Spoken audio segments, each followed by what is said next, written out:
ॐ विश्वानि देव सवितदुरितानि परासुवे यद्भद्रं तन्मे आसुवे।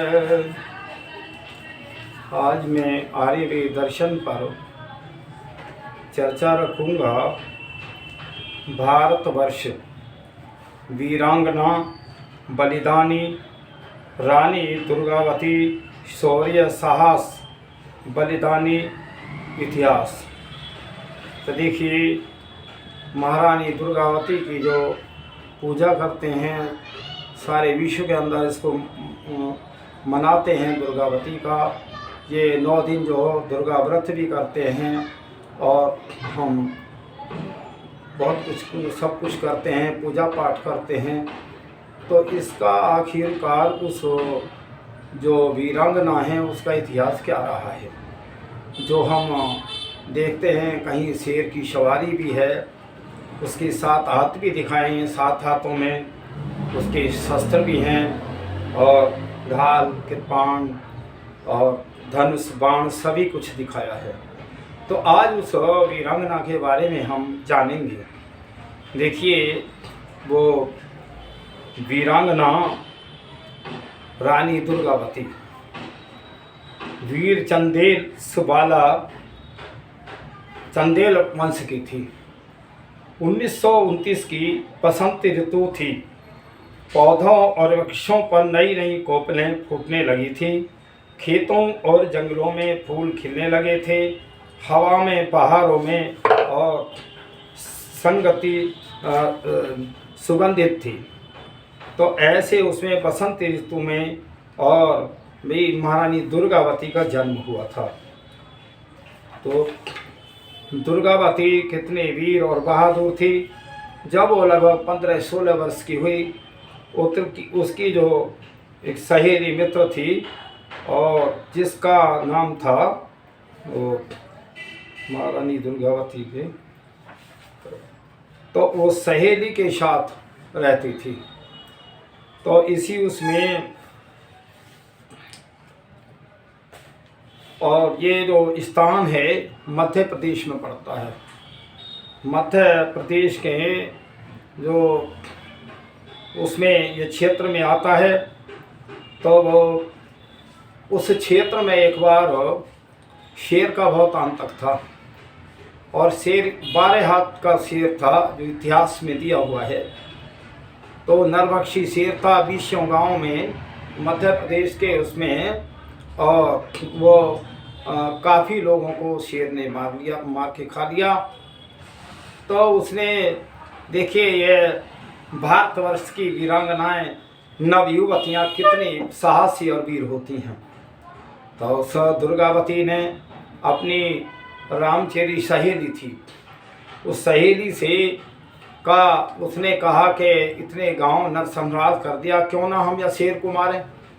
तो एक मचान बना करके अब उन्होंने जंगल में नीचे एक बकरा भी बांधा ताकि वो शेर आ जाए। तो उस शेर में जब शेर आया दौड़ता हुआ, तो उसमें शेर में बाण मारा, सिर में बाण लगा, चक्कर खा के कई लोगों को तो तब भी घायल कर गया। तो देखिए, वो कितनी बहादुर वीरांगना थी दुर्गावती। और शेर का शिकार पिता जी महाराज कीर्ति राय चंदेल राजपूत थे।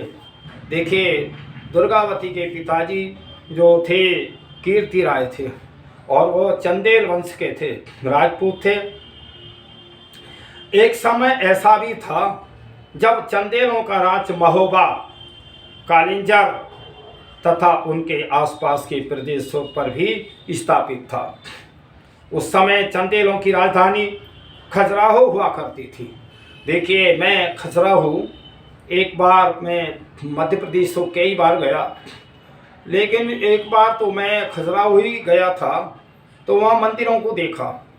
तो मैं वहाँ बता रहे थे इतिहास में कि हजारियों मंदिर, हजारियों वर्ष, एक से एक बहुत सुंदर मंदिर था। वहाँ उस खजुराहो में उनकी राजधानी थी। तो चंदेल राजपूत तो उस समय बड़े बलशाली थे और उनके पास एक विशाल सेना और अकूत संपत्ति और कई बड़े बड़े दुर्ग भी थे।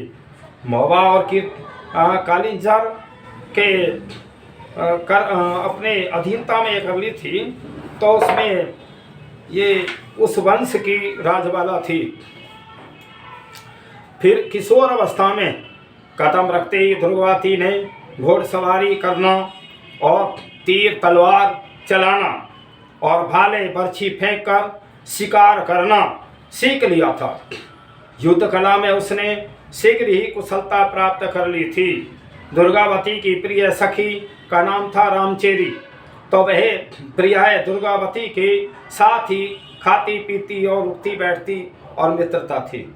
एक बार रामचेरी ने बाहर से आकर दुर्गावती को सूचना दी, राजकुमारी दुर्गा, आज मैं आपके लिए एक बहुत ही खेदजनक सूचना लाई हूँ। तो उस समय ये भी जो है राजा की पुत्री थी और अपने पिता के अकेली संतान थी। ऐसी कौन सी खेदजनक सूचना है जो तुम मुझे प्रकट करना चाहती हो? राजकुमारी, हम अपने शौक के लिए तो प्रिया शिकार पर जाती ही रहती हैं और हमने बहुत से अरने, भैंसे, बाघ और तेंदुओं को अनेक बार अपना शिकार बनाया है, किंतु इस बार बात कुछ दूसरी है। तो बात शिकार की ही नहीं है। दुर्गावती प्रश्न होते हुए बोली कि हाँ, तो फिर शिकार की है, किंतु राजकुमारी दुर्गावती तीव्र स्वर में बोली, जब शिकार की बात है तो चाहे कुछ भी हो, निसंकोच होकर कहना चाहो। तो राजकुमारी, मनियागढ़ से लगी हमारे राज्य की सीमा में एक शेर ने बड़ा उत्पात मचाया हुआ है। उस शेर के उत्पात से भयभीत होकर आसपास के बस्ती वालों ने अपनी अपनी बस्तियां तक खाली कर दी हैं। तो देखिए, उस जो वीरांगना दुर्गावती की हम पूजा करते हैं, शेर की सवारी पे है, शस्त्र हाथ में, 7 हाथ दुर्गावती के दिखाएं। 7 हाथ नहीं होते, काल्पनिक तौर पे 7 हाथों में शस्त्र दिखाएं। तो देखिए, वो दुर्गावती ने उस नरभक्षी शेर को, 12 हाथ के शेर को मारा था।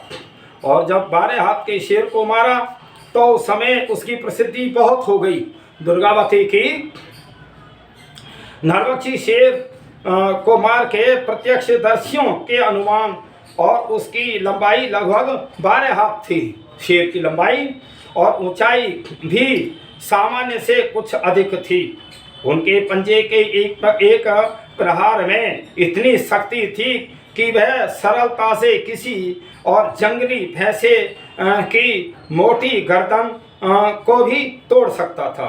राजकुमारी दुर्गावती ने शिकार दल के सभी सदस्यों को और संकेत करते हुए कहा, सभी लोग सावधान हो जाएं।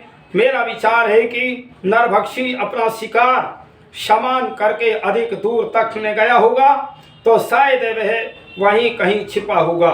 तो देखिए, वो जो नरभक्षी शेर था, वो जब आया पास में तो नरभक्षी शेर को दुर्गावती ने मार दिया। नरभक्षी शेर से भी कहीं अधिक फुर्ती का प्रदर्शन करते हुए राजकुमारी दुर्गावती ने अपने हाथ में थमे धनुष में बाण चढ़ाकर चला दिया। तो बाण सीधा नरभक्षी शेर के मस्तिष्क के बीचों बीच जाकर धंस गया। तो बाण लगते ही नरभक्षी शेर प्रहार क्षमता एकाएक गुल हो गई। तो वो प्रहार जो उसका कर रहा था, वो चक्कर खा के शेर गिर गया। तो उस समय जब ये सारा हुआ तो सब लोगों ने, गांव वालों ने, सब ने देखा कि ये तो बहुत बड़ी वीरांगना है और बहुत बड़ी बहादुर है। तो तब दलपति सहाय का प्रस्ताव, कालिंजर की राजकुमारी दुर्गावती के रूप, गुण और वीरता की चर्चाएं होते होते गौड़वाना राज्य तक भी जा पहुंची। जब गौड़वाना के राजा दलपत सहाय ने यह सुना कि राजकुमारी दुर्गावती ने मात्र एक तीर चलाकर ही खूंखार नरभक्षी शेर को धराशायी कर डाला, तो उसके आश्चर्य का ठिकाना ही नहीं रहा। तो उसका हृदय बरबस ही दुर्गावती की ओर आकर्षित हो उठा और उनके मन में यह इच्छा जाग उठी कि यह वीर चंदेल वाला तो किसी सूरवीर योद्धा की रानी होनी चाहिए। तो देखिए, स्वयं ही राजा का पुत्र जो है उसे देखने के लिए आया। और फिर जब आया तो उसको वीरांगना को देखा तो उन्होंने अपना ये वर्णन किया। देखिए, संग्राम सिंह जो उनका वो था पति दलपत सहाय, राजा संग्राम सिंह की आसपास के राज्यों पर अधिकार करने की महत्वाकांक्षा थी। नीतियों से रीवा के बघेल राजा रामचंद्र भयभीत हो उठे थे और उन्होंने संग्राम सिंह और अधिक शक्ति संपन्न होने से पूर्व दंडित करने का फैसला लिया। तो देखिए, उस समय संग्राम सिंह के राज्य में 52 गढ़ थे। संग्राम सिंह जो थे वो इनके एक तरह जो दलपत राय इनके पति हुए और उनके पिताजी थे, सुसर थे।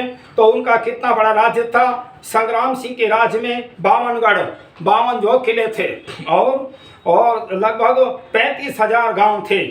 कई गढ़ों का उन्होंने जीर्णोद्धार करवाया और कई को नए सिरे से बनवाया अपने राज्य की संपत्ति और प्रजा की सुरक्षा के लिए। और देखिए, सुरक्षा के लिए संग्राम सहाय पुत्र दलपति सहाय थे, दुर्गावती के पिता थे। तो देवता की मुख्य मूर्ति स्थापित की हुई थी। मठ देवता की मूर्ति के सम्मुखी एक बड़े से कढ़ाई में तेल खोलाया था और वास्तव में आज मठ देवता और मुख्य बलि देने का पुण्य कर्म संपन्न किया जा रहा था। तो उस समय उन्होंने दलपत सहाय इसी संग्राम सिंह के पुत्र थे और संग्राम सहाय ने अपने जीते जी ही अपने वीर पुत्र को गौड़वाना का राजकाज सौंपकर अपने दायित्व के से मुक्ति पाली थी। तो कालिंजर की वीर चंदेल वाला के सौंदर्य की वीरता की चर्चा थी। जब वीरता की चर्चा थी और उसकी बहादुरी की चर्चा थी तो वहाँ जाकर के फिर ये राजा के पुत्र जो थे और उन्होंने संग्राम सिंह के जो पति दलपत राय थे, उन्होंने जो है उस लड़की का वो एक तरह पसंद किया और विवाह किया उससे, महारानी दुर्गावती से। तो देखिए, दुर्गावती की प्रेम पाती चंदेल वंश राज गौड़ों से श्रेष्ठ माना जाता था। इसी कारण जब शंभुनाथ और द्वारा दिए गए पत्र का विवरण सुन कीर्तिराज ने सुना तो वे स्वयं को नहीं रोक सके। उन्होंने स्पष्ट रूप से यह व्यावहारिक संबंध को स्वीकार कर लिया। जब स्वीकार कर लिया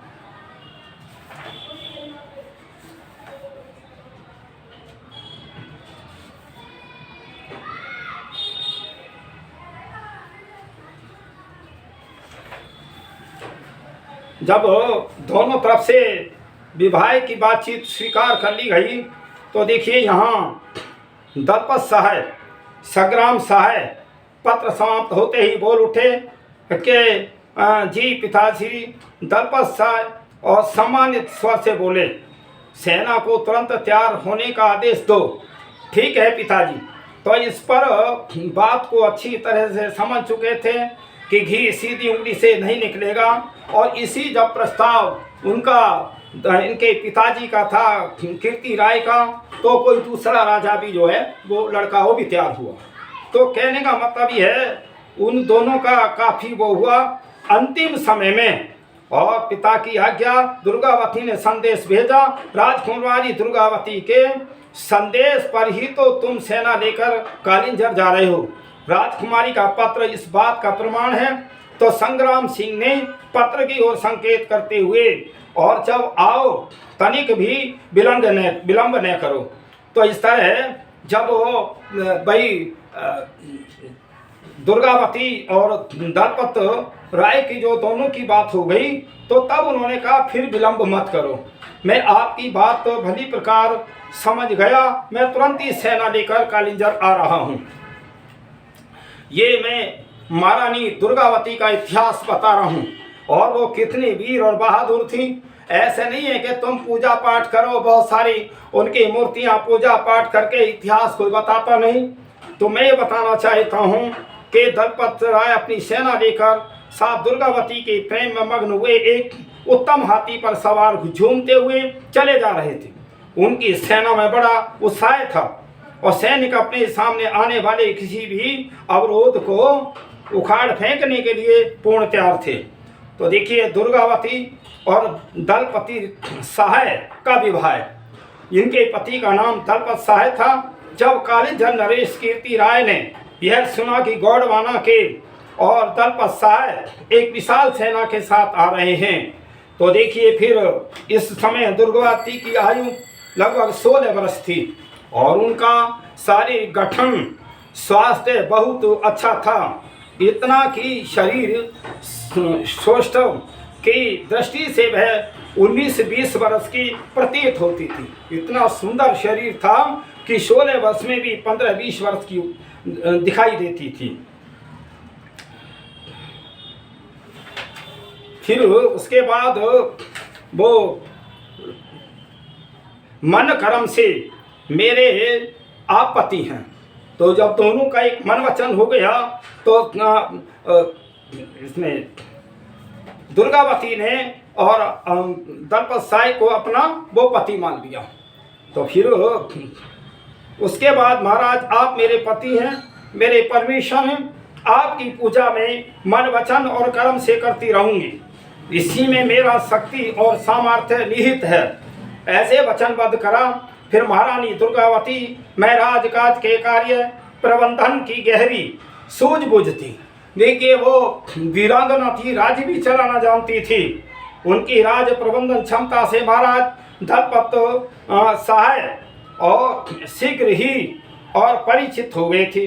तो इस कारण से भी हर कार्य में उनसे परामर्श लेने लगे थे। तो देखिए, वो ये है भारत की नारियां, भारतवर्ष की आर्य नारियां, जो अपना पति का पूरा साथ देती हैं, किसी आपत्ति काल में भी वो राज्य भी चलाती हैं। तो जब महाराज दलपत सहाय शिकार के लिए जाते तो प्रियाय महारानी दुर्गावती को भी अपने साथ ले जाते थे और इस प्रकार उन्होंने अपने अस्त्र शस्त्र के प्रयोग को सदा नियमित रूप से बनाए रखा। शस्त्र संचालन में उनके हस्त और लाघव को देखकर बड़े बड़े शिकारी ही नहीं बल्कि स्वयं महाराज दलपत सहाय भी आश्चर्य से दांतों तले उंगली दबा लेते थे। तो देखिए, इतनी वो वीर और बहादुर थी, पति के साथ में कहीं शिकार के लिए, युद्ध के लिए स्वयं ही जाती थी। तो फिर उसके बाद लोक कल्याण के लिए, और देखिए, जब जो गोंडवाना का राज्य लगभग 150 कोस लंबा, लगभग 400 किलोमीटर और 80 कोस चौड़ा, इसमें कुल मिलाकर जो 52 गढ़ थे, लगभग इनका राज्य जो था 400 किलोमीटर और 200 किलोमीटर, इतना बड़ा राज्य था। 52 किले थे। अधिकार आसपास से के राज्यों से जीतकर गोंडवाना में मिलाया गया था और जिन राजाओं अथवा उनके उत्तराधिकारियों ने बाद में गोंडवाना के विरुद्ध विद्रोह करने का और प्रयास किया था। तो देखिए, इतिहास तो बहुत लंबा है, इतिहास तो कम से कम 7-8 घंटे में पूरा होगा, लेकिन मैं जगह जगह से संक्षेप में आपको महारानी दुर्गावती का इतिहास बता रहा हूँ। हम दुर्गावती की पूजा क्यों करते हैं और 8-8, 9-9 दिन व्रत करते हैं, आखिरकार उस महारानी की क्या विशेषता थी, कैसे कर्तव्य थे। फिर आया भ्रमणकारियों का यह दल बढ़ता हुआ हिरन नदी के किनारे जा रहा पहुंचा। तो उस समय हिरन नदी में जल का वेग कुछ अधिक ही था। तो महारानी के आदेश से हाथी को नदी में प्रवेश कर दिया गया और नदी के तीव्र प्रवाह में हाथी भी हिचकोले खाता प्रतीत होता था। तो इतना पानी था कि हाथी की भी हिम्मत नहीं पड़ रही थी। तो हिरन नदी को पार कर रानी का भ्रमण दल कटनी गांव में जा पहुंचा। देखिए, वहाँ कटनी भी लगती है और रानी दुर्गावती के साथ उनके बचपन की सखी रामचेरी भी थी।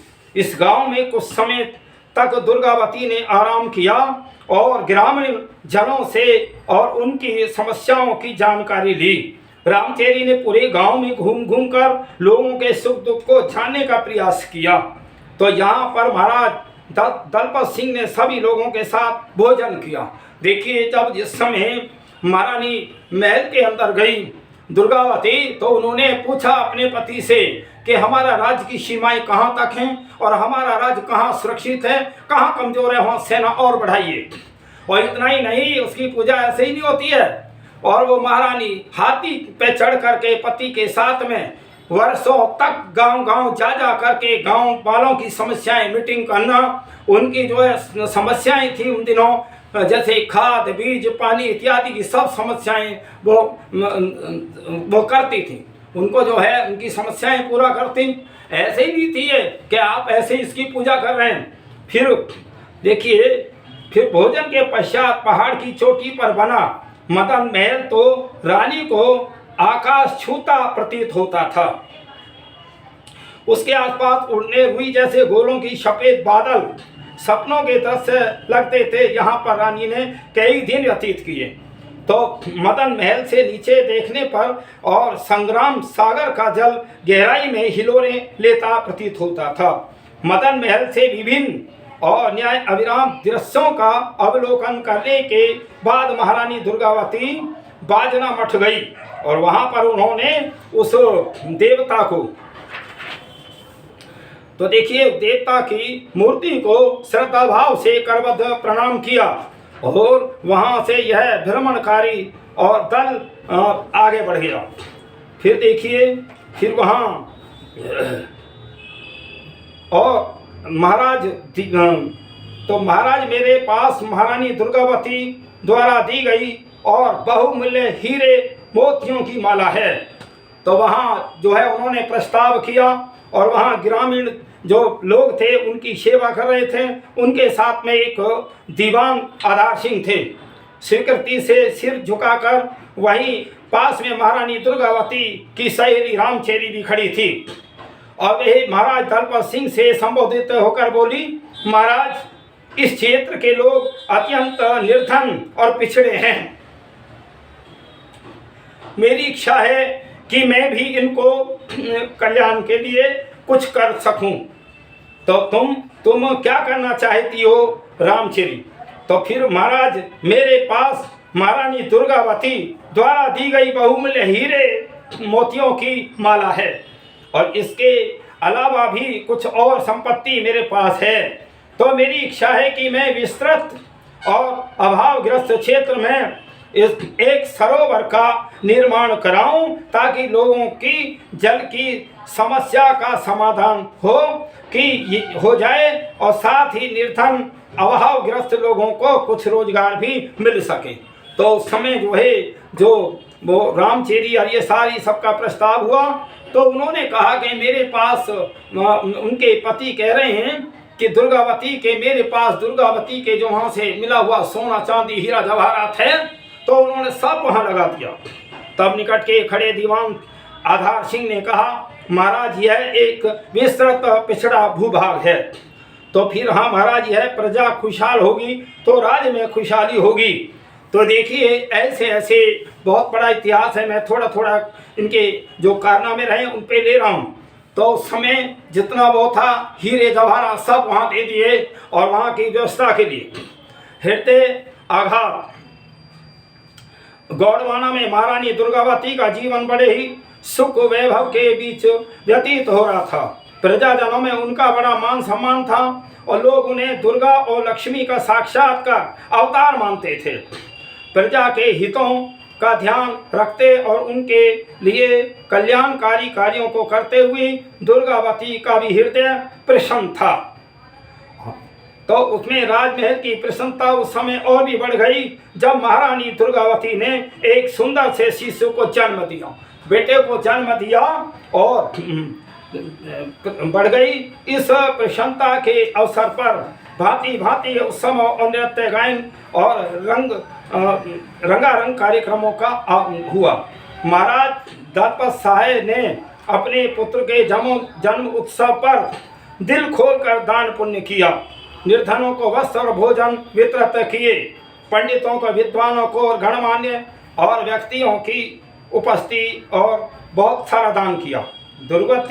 दुर्गावती और दलपत की प्रेमपूर्ण छाया में वीर नारायण का पालन पोषण लगा। तो कुछ आनंद पूर्वक चल ही रहा था कि एक दिन महाराज दलपत मुंह लटकाए हुई महारानी और दुर्गावती के कक्ष में प्रविष्ट हुए और उन्होंने शोकाकुल चेहरा देखकर दुर्गावती को बड़ी चिंता हुई और उन्होंने आशंकित स्वर में पूछा, क्या बात है महाराज? तो तब चिंता की बात, भला ऐसी क्या बात है? ये दरवाजा खोल दे, ये ऊपर से,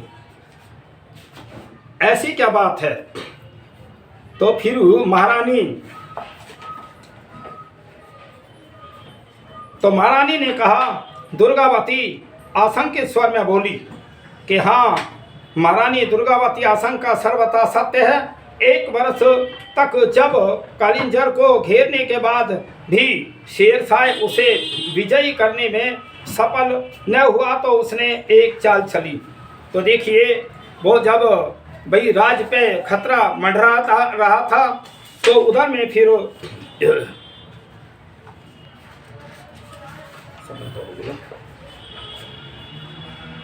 तो महारानी देखिए, अपनी युवा महारानी दुर्गावती और 3 वर्ष के नन्हे पुत्र वीर नारायण को इस संसार में छोड़कर और महाराज दलपत सिंह अकाल मृत्यु।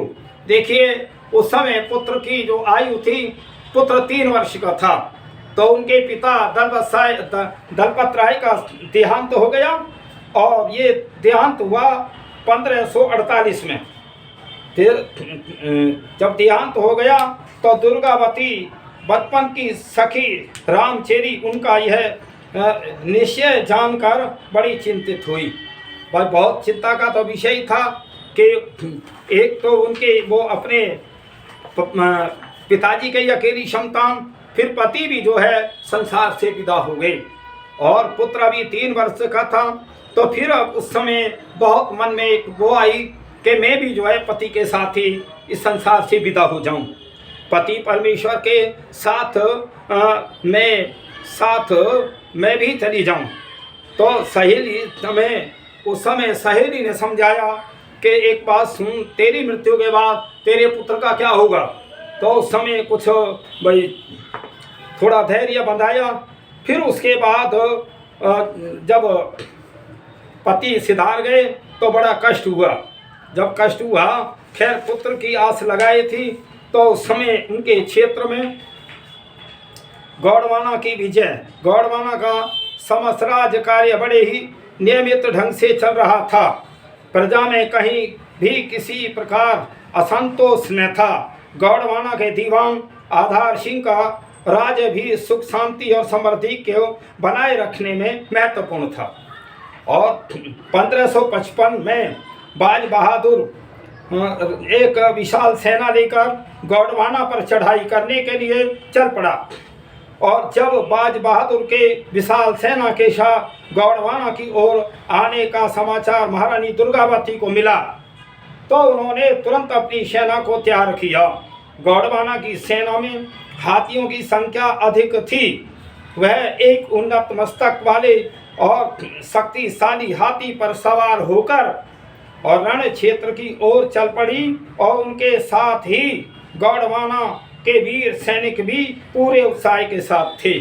तो देखिए, वो भाई जब कोई और न रहा, पति भी भाई परलोक सिधार गए, तो रानी को अपने राज्य की रक्षा के लिए और स्वयं ही शस्त्र उठाने पड़े।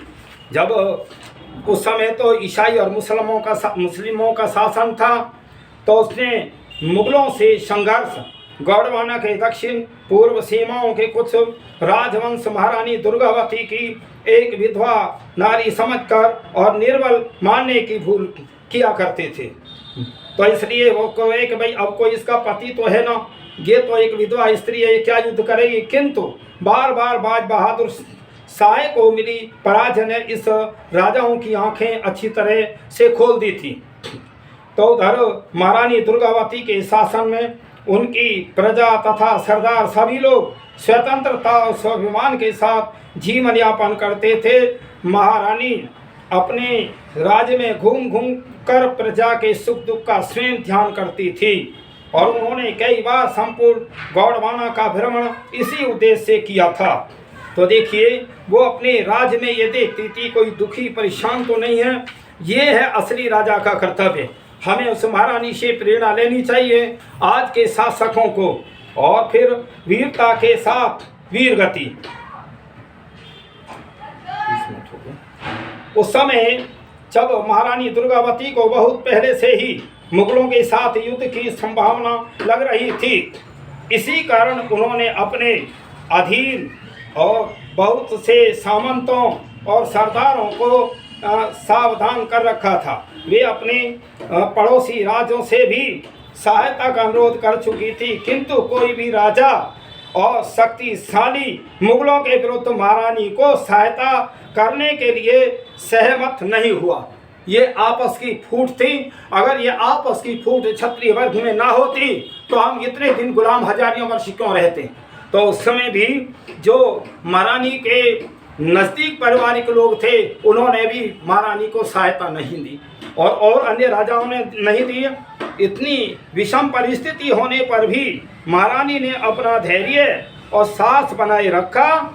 अब दुर्गावती ने मुगलों की सेना से पार पाने के लिए और नई रणनीति का विचार किया।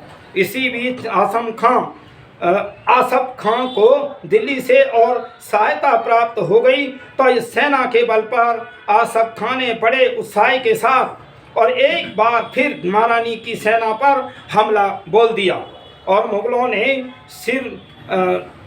सिगौरगढ़ को चारों ओर से घेर दिया। महारानी को तभी गुप्तचरों ने सूचना दी। आसफ खां की सेना का एक भाग दक्षिण पूर्वी मंडेल और पर्वत श्रेणियों के पीछे और तोपों के साथ और पहुंचने के प्रयास में थे। यहाँ से सेना गढ़मंडला और बढ़ेगी। वह स्थिति महारानी के लिए अत्यंत और घातक हो सकती थी। तो महाराणा दुर्गावती ने इस सूचना से तुरंत लाभ उठाया। तो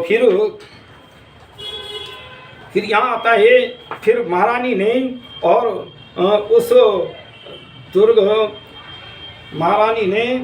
जब महारानी दुर्गावती साक्षात दुर्गा बनी शत्रु सेना का विध्वंस करती हुई आगे बढ़ रही थी, तभी दूर से उन्होंने देखा वीर और नारायण घायल हो गया है।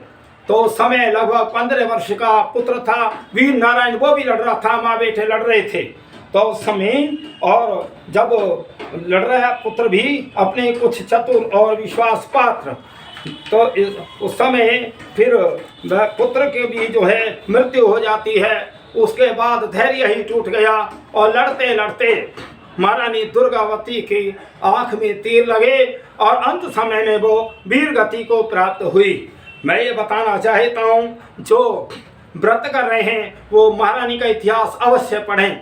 ऐसे पूजा पाठ से तुम्हारा नहीं कुछ भला होने वाला। और देखिए भाई, महारानी दुर्गावती कहते हैं ना शेरों वाली माँ, वास्तव में शेरों वाली माँ थी। शेर की सवारी करना, शेर का शिकार कर दिया और शेर से कभी घबराई नहीं।